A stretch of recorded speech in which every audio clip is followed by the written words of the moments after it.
I'm your host, Mina Amso. We have a special Father's Day interview with a local dad who you might know, who knows a thing or two about fatherhood that he will share for all you dads out there. Before we get into that, though, a special hello to all the dads listening to the Southern Hemisphere. Happy Father's Day to you folks in Australia and New Zealand. Father's Day here in Southern Hemisphere is always on the first Sunday in September. So we've just celebrated it, and fathers are amazing at what they do, and I just want to thank them.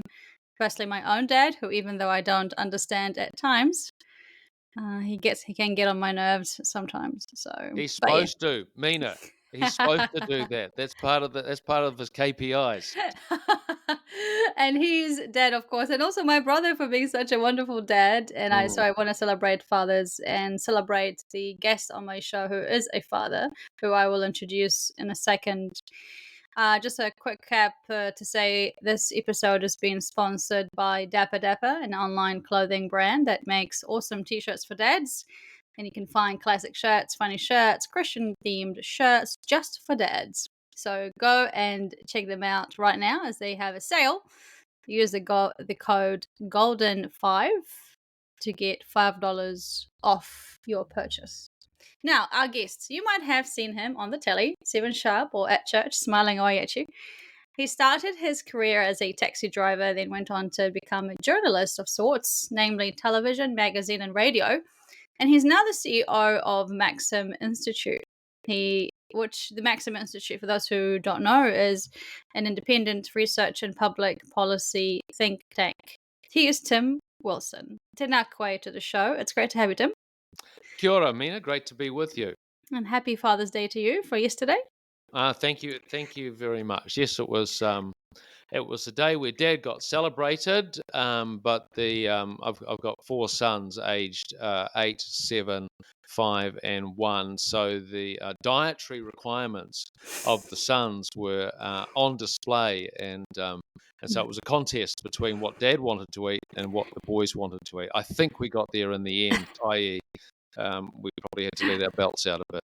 Wow. So what do you typically do on a Father's Day? Like not supposedly this time around, but in previous years. Well, one that stands out actually is I've got a thing about sardines. I like canned sardines. I love look, if you're listening and you want a cheap eat, $1.73 John West canned sardines, good for the heart. And you just carry the can around, rip it open, get a fork into it, boom, you're done. My darlings came and served me sardines and muesli on one Father's Day, Nice. and because you have to do stuff like this as a father, I consumed the whole lot. And interestingly enough, the muesli that we have is so sweet it overwhelms the sardines. So just beware, just FYI. But they came in. They actually came in. There's a song. Oh, I can't remember her. It's by DJ Alice. Actually, do you think you're better off alone? And they came in dancing to that song. And of course, I'm not better off alone. Of course not. But I spent a Yeah. long time thinking I was better off alone. But Mm. Mm. the the the explosion of family life and marriage has been wonderful for me. And Yeah. yeah, I mean, we talk about what fathers teach their kids, but kids teach their fathers Mm. all kinds of things as well. Yeah. I'm sure you've learned a thing or two. Are you the fun dad or the serious parent in the house? I think I'm both. So, Mm. and perhaps so I would say actually I probably need occasion. Yeah, I think there's a place for serious dad, i.e., if you say there's going to be a consequence, you have to make sure that that consequence is followed through on. And most times kids will accept it. So it's like, oh well, Mm.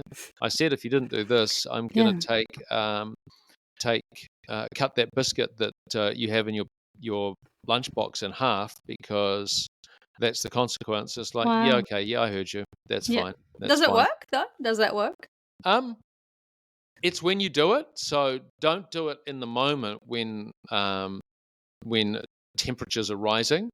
So if there's something whereby there's an issue, if you're disagreeing with your children over something, and look, I get drawn into this. I can be an escalator. I need to be less of an escalator. My wife's very good at de-escalation, actually. So she's taught me a great deal as well about fathering. But yeah, you offer the consequence. You decide to follow through, but you don't rub their noses in it, because that's just, no one wants that. No. Yeah. So, I was preparing for this episode, and I found plenty of facts about fathers. Mm, One is interesting, called it's about wrestling with and roughhousing with a mm, father. So if you do that, it apparently helps shape a child's brain to help them mm, manage emotions and mm. develop a balance between thinking and physical action. Yeah, yeah, and I think that's look. My dad used to have a thing called a rough and tumble, where we Mm, would just tear up. Um, all of the kids would be on the bed, and we would just tear up. It would be every Saturday morning. yeah. We used to call it a tough and rumble, um, and that would be something that we would do regularly. It's actually I need to do it more with my kids. Mm. I do it a bit, the sort of like, oh, here comes a tickling, tickle, tickle, tickle, that kind of stuff. But Yeah. a Yeah. sustained, Yeah. um, roughhousing, I think it does Mm. shape the brain. Certainly Mm. shapes my brain. Definitely. I'm just getting now to see it with my nephew, David, Mm, who absolutely loves it. And he has mm, such a blast. And I thought, oh, okay. Because, like women don't really rustle so much these days. mm, So it's really nice to see that. So I was pleased to see. This episode is like focused on fatherhood to some extent, but we'll also talk about why we make bad decisions and mm. how you make them, because we want to know your view. So, like your life, as people know, as you know, maybe people Yeah. don't know, but your life has been full, literally and Mm. figuratively. How do I've you? had several lives, Mina. You've had several lives. This is Yeah. number 6. You're on to number 7, or No, I think almost. let's see, several is 3 to 5. I haven't quite figured it out, but I'm certainly Yeah, um, you're on your way. yeah, yeah. It's interesting, isn't it? It does feel like a bit of a having a few lives. You Mm, started off with being a taxi driver, and yep. then magazine journalist, and TV, and serious and funny and Mm, serious, and radio, and CEO, mm. and poetry. Yes. Like Yeah. Well, what's this poetry about? I didn't even what's know up that with the you're in. poetry? I've always loved poetry for some reason. My father is. They talk about bibliophiles, Yeah, book lovers. He is a bibliomane, a yeah, maniac for books. Like, yeah. he cannot have enough books, and that was something he used to. At our house at 42 Glasgow Street in Whanganui, his study, my father was a Presbyterian minister, was lined with books.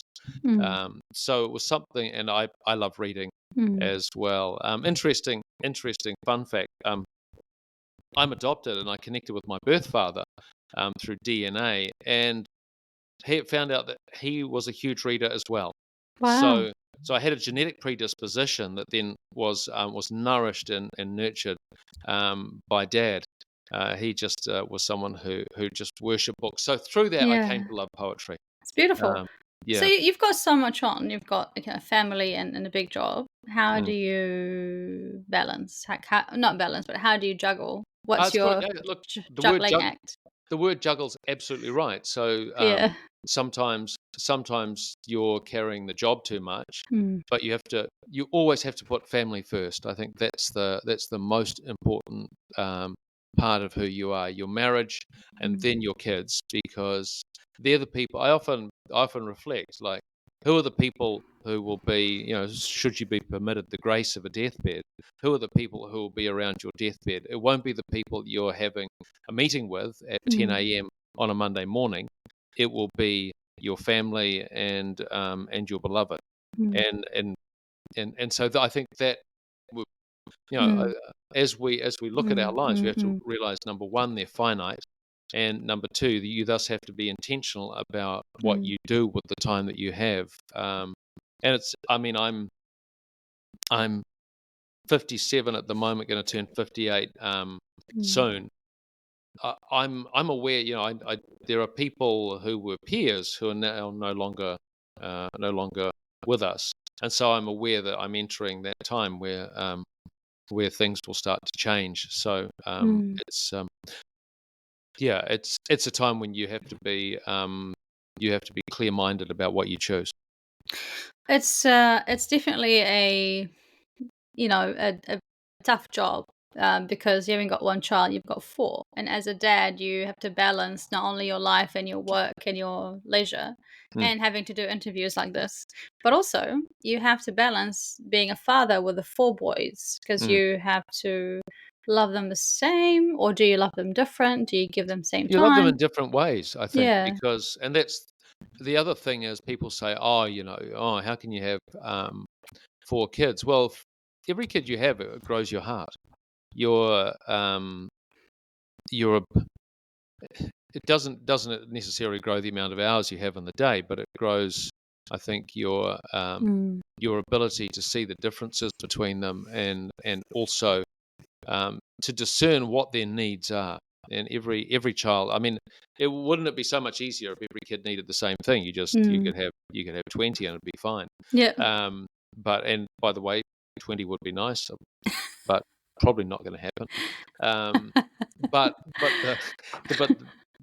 that uniqueness, and that's the other thing I think.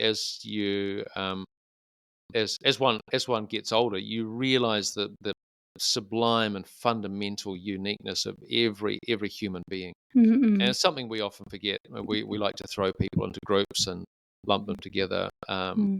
That's for the sake of classification, but it's not always useful. There's again with this is like another fun fact for you. Hmm. A child in America is more likely to live with a pet than with a father. How do you even begin to explain that? Wow, that is that's sobering, Mm. and I wonder how as I wonder how a generation who are being raised by pets are going to be able, number one, to raise their own kids. And Mm. we're seeing demographically a plunge in the numbers of young people who want to have kids Mm. um, for a variety of reasons. But then you also think, well, should they have children? How will they then raise them if they haven't had, Mm. and this is something that I reflect on often is the way that my father raised me and the things that he did, and that informs the way that I try and interact with the boys. So roughhousing, games, teasing, but Mm. shared interests as well. I think that's a huge thing. I mean, Mm. Dad and I used to go and raid bookstores Mm. because we loved buying books. So we'd go Yeah. on excursions and buy books together. But those sorts of special times, um, you you're in a way you're handed on a platter some really good Mm. hacks, Mm. and then it's your job to well, not refine them, but make them useful Mm. for the unique individuals that you're raising. Because again, like one in three kids in America live in homes without a father. So that's an astounding fact as well. Mm. When it comes to doing chores in the house, how good are you? I've had. What you mean? What am I like? Yeah. Oh, I yeah. It sounds like I'm prevaricating because I don't want to blow my own trumpet. You'd have to ask my wife. I mean, I'd like to think I'm pretty good. But I'm sure Rachel would have some notes about things that I could. Let's see, what could I do? Could I do better? I could fold washing rather than just sort of put it away. I like to do washing, but I don't actually like to fold it. I don't like to put it away. Um, I vacuum, but I don't vacuum as much as I should. One of the things we do is dishes Mm. every evening. So you do the dishes, and that means putting them in the dishwasher. Do you have a dishwasher, Mina? We do, yeah, we do. Okay, so do you pre-rinse or do you just put it in? Pre-rinse. What Absolutely. some like some days you can't be bothered with that. Yeah, but what happens? It's a Then you have dis to post-rinse, right? you have to post rinse. It's a complete waste of time. Absolutely. So my question then is, why do we have these dishwashers? Why aren't we just washing our own dishes and washing Mm. them once? But anyway, that's Do you like dishwashers, or are you against the idea? oh no, I'm for them because we've got one and they're just there. Yeah. It's but I mean, my actually, when I reflect on my parents' marriage, Mhm. they would wash the dishes together. Dad would wash, mum would dry, and they would drink a cup of Nescafe in Yeah. the evenings, sort of winding down while we were going to bed, and that's how they would slice and dice their day. Mm. So I guess the other part of fatherhood too is motherhood, Mm. because without a mother there is no father, obviously. And why bother about being a good dad in your view? Like, is it easy to be a good dad if you have a good wife?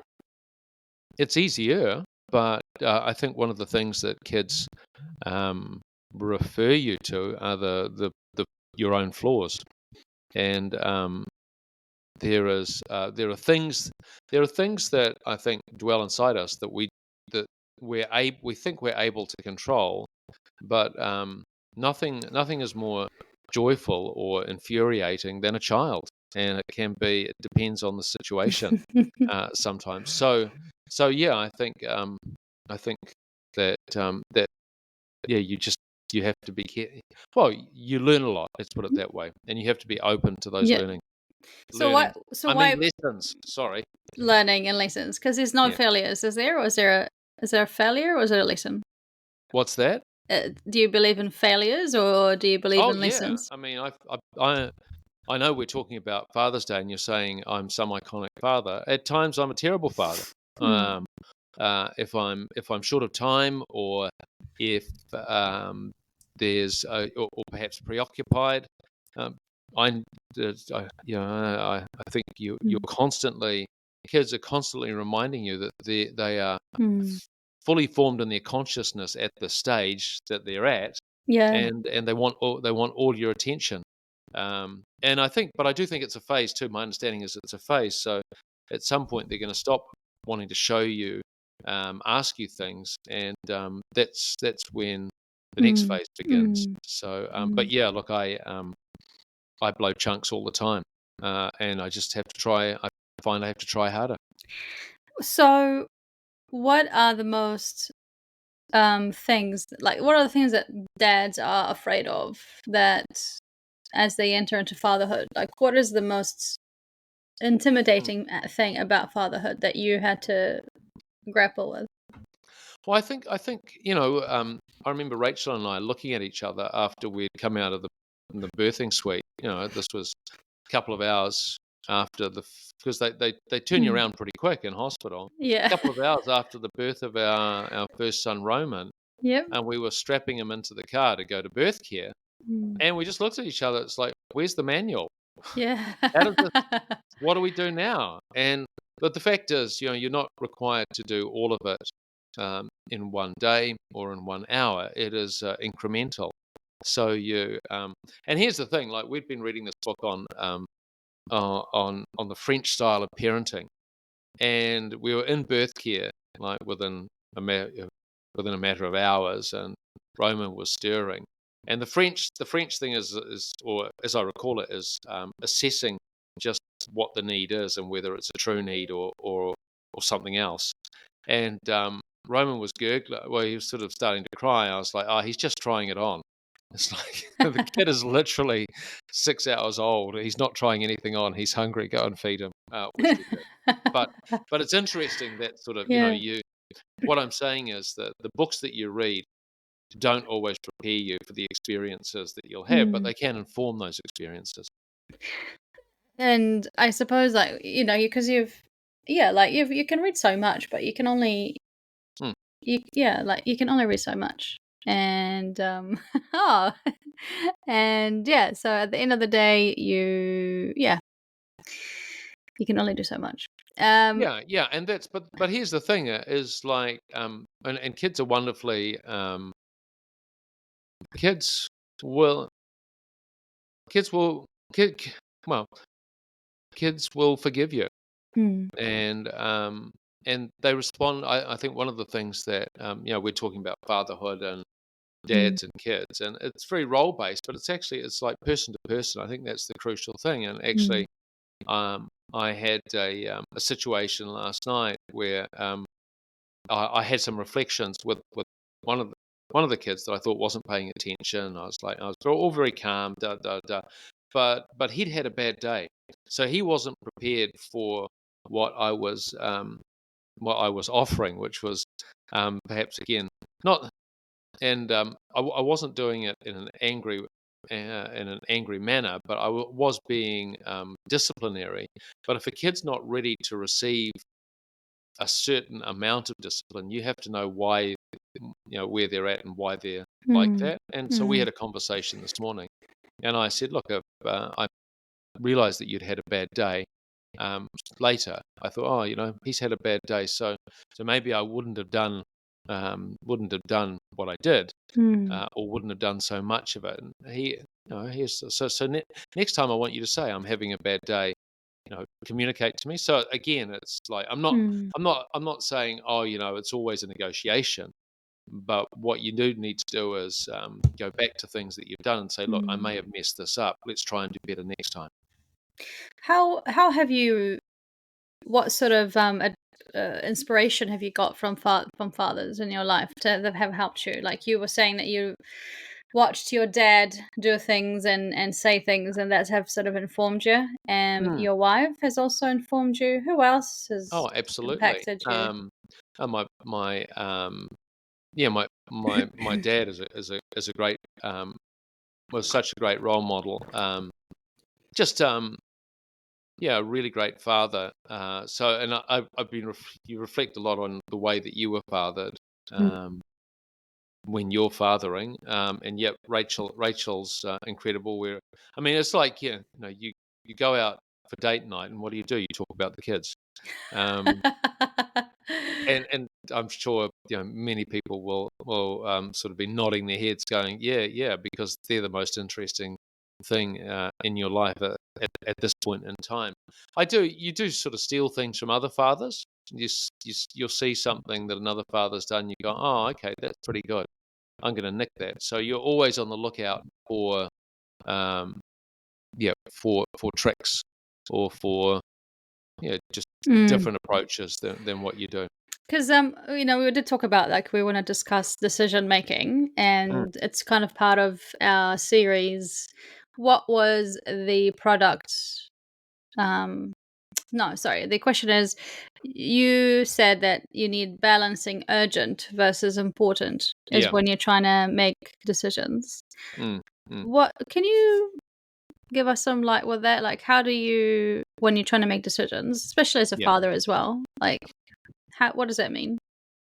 Yeah, well, I guess, if I look back on the situation I was describing before, where one of my kids became quite worked up, and it's like, well, it is important to, and it's a question of you assessing just what is the mode to go for. So it's important that he be disciplined, but it's also urgent to attend to where he's at the moment. Um, so you're balancing. Okay, when I say something, you need to listen, and you need to do what I'm asking. But are you in a place to do it? So that's that conflict, if you like. And this is all of the decisions. You in life, there are a series of decisions each day, and you think, and there are, and sometimes you'll pick the urgent over the important, and you can make a wrong choice. So for example, oh, do I have time to do this reading, or to look at this particular work? Well, I don't, but if I don't, then I won't think creatively about something, or I won't be as informed as I should be. So that's actually important. I'm trying to think of a particular example, but in any job, there's a mixture of tasks that are either urgent or important. I think number one, you have to triage and say, well, how urgent are they? Can they be pushed over? And then you go, well, what's the most important one at this time? What's going to have the most material effect? And not just measure it on a short-term basis, but perhaps on a long-term. So Look, Yeah. I recently um, did a segment at Aspiring Leaders Forum, Mm. and I was reading a book on the plane down. Now, I could have used that time to. The book is a great book. It's called The Conservative Mind by Russell Kirk. It's this philosophic opera about the history of conservative thought in some way. It's beautifully written. Mm. But I was reading this book, and I was able to use it in one of my sessions. And now, perhaps I should have been double checking what I was about to say in the session, going over the details, but being able to come in at something from, say, 30,000 meters actually helped me a lot more within the context of doing that session. So that's where I'd balance urgency and importance. Mm. I mean, out of all the decisions that you had to make in your life, Mm, the ones that you were most proud of, and I think about them, what mm. are the decisions that you made that were very, very good, that made you Um, so proud about it? Like, what was it that made you so proud? well, can I say the decision at the age of 35 to sell everything I had and go to New York to claim a job on the New Yorker magazine that didn't exist wasn't the best decision I ever made, but through a series of Yeah. um, what I used to categorize as coincidences, but I certainly don't believe in coincidence now. I Mm. ended up in TV Mm. because I made that decision. So often bad decisions can produce good outcomes. It was a good outcome because it was a completely different area of work to what I had gone there to pursue. I think the best decisions I've made. I think becoming Catholic in 2010, or deciding to become Catholic in 2010, and then uh, determining that I should, with all haste, marry Rachel if she was agreeable. Praise the Lord, she was, and then um, having these wonderful, filthy, foul, feral Philistines um, who who are also Yeah. helping redeem me. Yeah, yeah, yeah. Well, it's seriously, they are like such big decisions that you have had to make. You know, Mm, the faith journey for you has been significant mm. and the relationship aspect. So, for people who are listening, uh, why is it that we make bad decisions? I think we make bad decisions because, in part, because we're ill-informed, but also because we don't want to be well-informed. So I remember someone saying to me, "Why do you think you're going to get a job on the New Yorker?" And I was like, I'm just going to do it." And it's like, guess what? There wasn't a job there. I mean, I venerated and loved that magazine, and in some sense, I'd sort of come to the a cul-de-sac in my own career in New Zealand. Um, but I think also there was a kind of, I suppose, an arrogance there, Mm, a vanity that I needed that needed to be humbled. Well, it mm, certainly did get humbled in some ways, and so when I found myself running out of money in New York City and having to scramble to make a living. So I think, why do we make bad decisions? Because we're flawed people, because we don't want to look at the evidence. But I also believe that bad decisions can be redeemed, and indeed can redeem others. mm, That's through my faith, and that's through the outworking of God's grace mm. in our lives. If you well, to help us wrap up a little bit, so Hmm. we're talking about good decision making process. Have you got a cheat sheet for our dads today to share? Like Yeah, I any. think it's like, in terms of the decision you're making, will I discipline, won't I discipline? Where's your kid at right now? Um, have they had a good day slash week? And also, what's the dynamic at the moment? Is this really a hill to die on? Determine that. You might want to wait until things have calmed down a bit. But the other decision is, I think, the whole quality time thing. Our kids want quality time. Mm, No, they don't. Up to a certain age, all they want is quantity time. The more time you give them, the happier they'll be. And guess what? mm. You'll be happier too.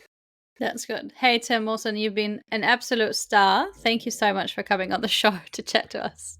Thanks so much for having me. Really appreciate it, Mina. Happy Father's Day. Happy Father's Day to you and to all the dads out there. Until next time, folks. Ka kite.